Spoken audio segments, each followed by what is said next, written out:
Hi everyone, Jared here, and I haven't done a vlog in, well, quite a while.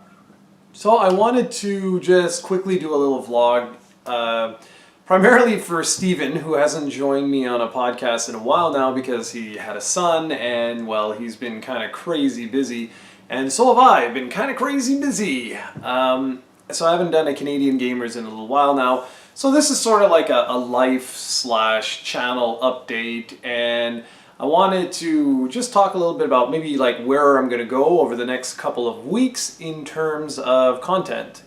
And I like to do these just to sort of bring you guys up to speed on what's going on. So when you see this video, I will have just finished the Saturn Day sort of theme I had going on with what was it called? The Sega made 3D fighters. And so as of next week, because this is going to be playing right after Last Bronx went up, so as of next week you're going to start to see just random things, random games. I'm going to be covering things like Wipeout.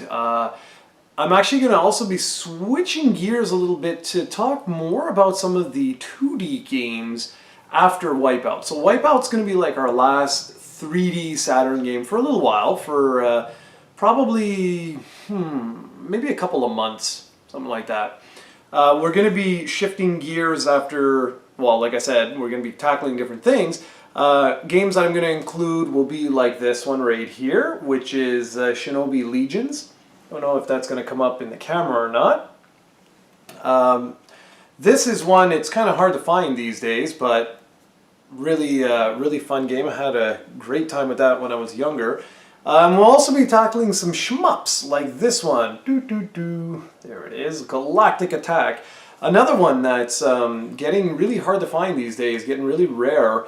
And this was a really, really fun one. I'm not showing you all the games I'm going to cover, obviously. I'm just going to show you those two. I'm also shifting gears for the Retro Wednesdays. I've been doing, what have I been doing over the last little while? Sort of, well, everything and anything. Well, I'm going to be covering more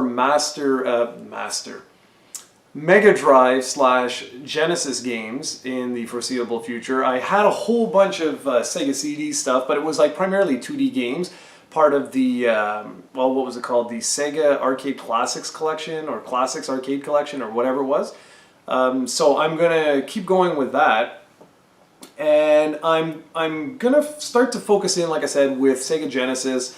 Might dabble with some Sega CD and 32X games thrown in there. And here's the reason why. Steven and I, we text each other all the time when we can. I've been really awful lately. I've been just so busy with work. It's been insane. I'm actually going to be now an instructor at the university on top of what I'm currently doing, so I'm going to actually be like a teacher now, which is kind of cool. So anyways, when we were talking, and he was saying, you know, like he doesn't really have that same nostalgia for a lot of these games that I do.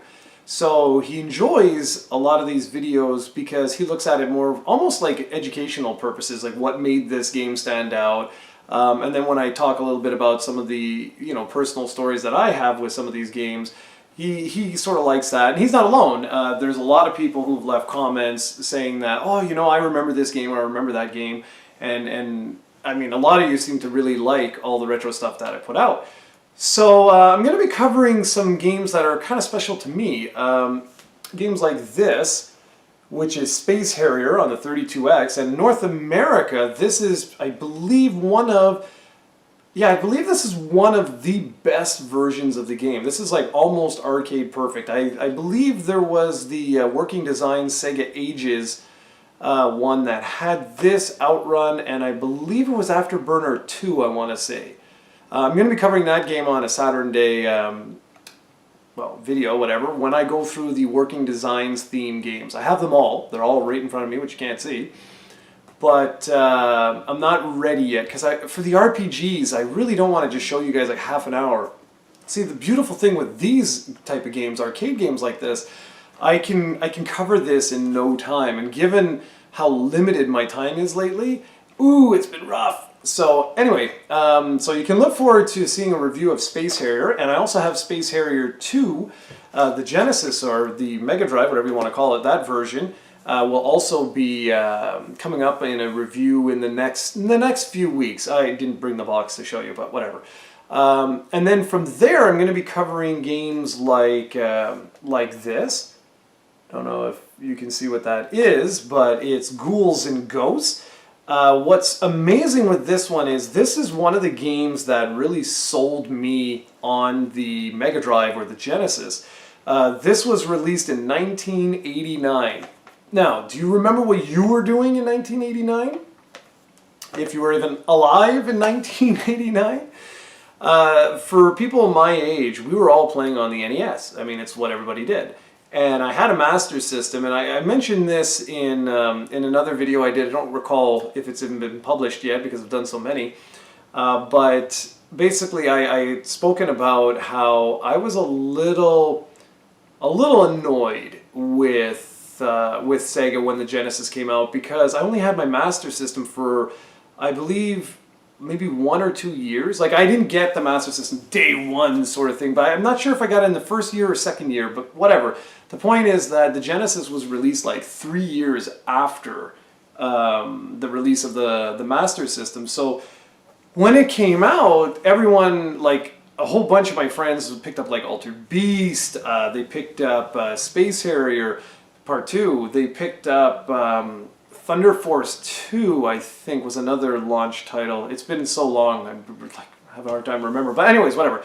These games were leaps and bounds better than anything that we saw on the NES. And while the Master System was definitely more strong or stronger than the NES, Genesis compared to NES was like, whoa, like we're talking like night and day. There were voice samples, there was parallax scrolling in the background. I mean, like, whoa, it blew everything out of the water. And for me personally, when I picked up my my Genesis, I got Altered Beast, I got Space Harrier 2, and I got Thunder Force 2.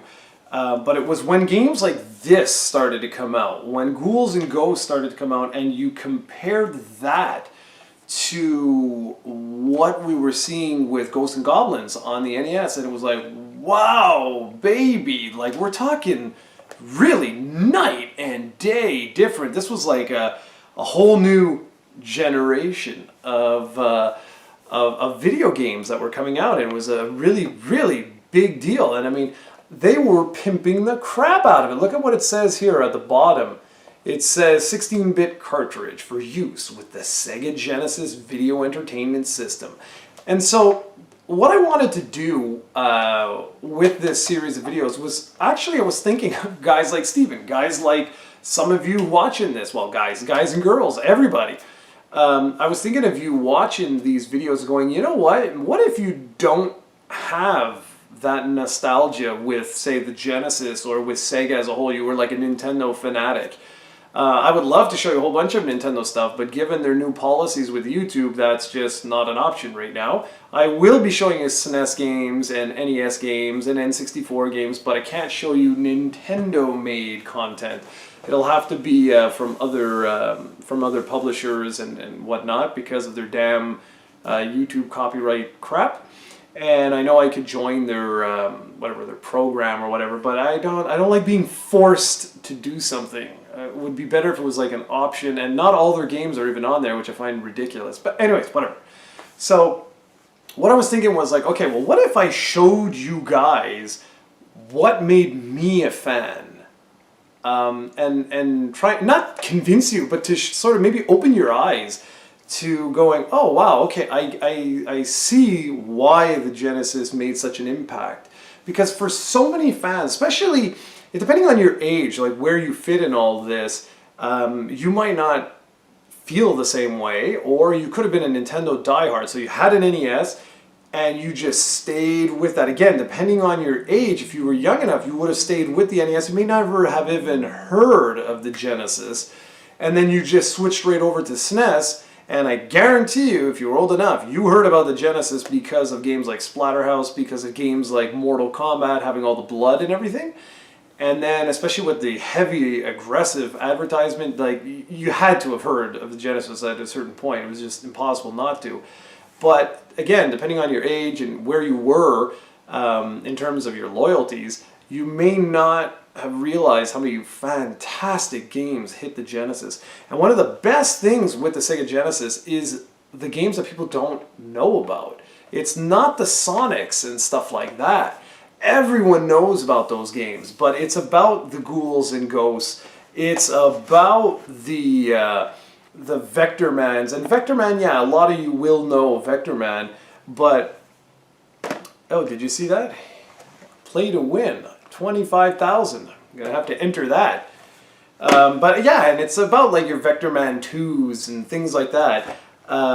It's also about your Mushas, your Herzog Zwei. It's all about these types of games that you know about them because of sites, by channels like Classic Game Room or sites, whatever.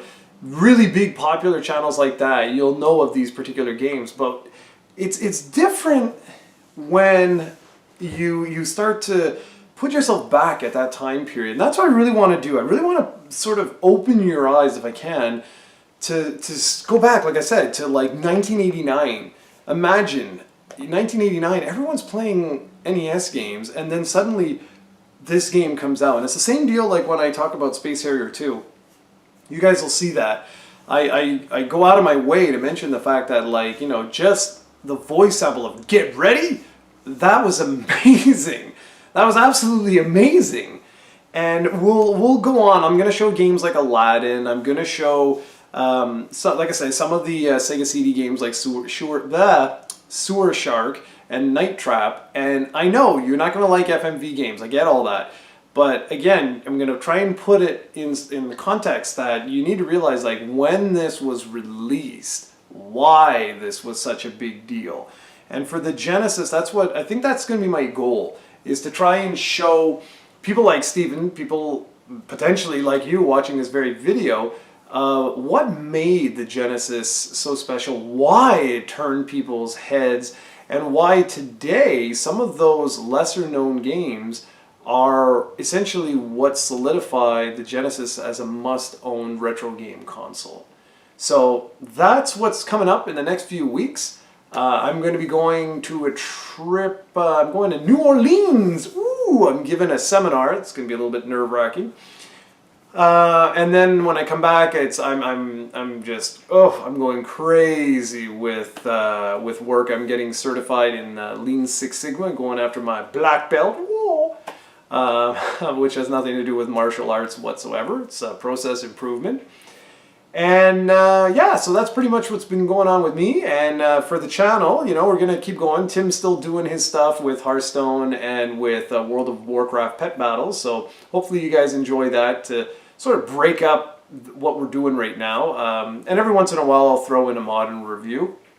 But what I really want to focus on, obviously, is my retro stuff. I'm having a lot of fun with this, and I think a lot of you are as well. And what else do we got? I'm going to continue with Dragon Quest. Major shout out to Cranberry. They've been helping me out like crazy in Dragon Quest, and I really, really appreciate that. And so anyways, that's pretty much it, guys. That's what I wanted to show you. So I hope you guys are Sega fans, because we got a lot of Sega content coming up over the next little while. And eventually I would really like to go and bring my Master System back home to show you guys some of those games and sort of where my interest in Sega actually began. Because it did not begin with the Genesis, it began with the Master System, and it was I was kind of disappointed when the Genesis came out, only because I really enjoyed the Master System. I thought that was a great little console. Alright guys, that's pretty much it. That's the end of this, and well, I'll see you guys soon. I hope you enjoy the content. As always, leave a comment and let me know what you think. If you guys have any suggestions for some Genesis games you'd like to see sooner rather than later, by all means, let me know. Alright guys, so thanks for watching, and I'll see you all in the next video.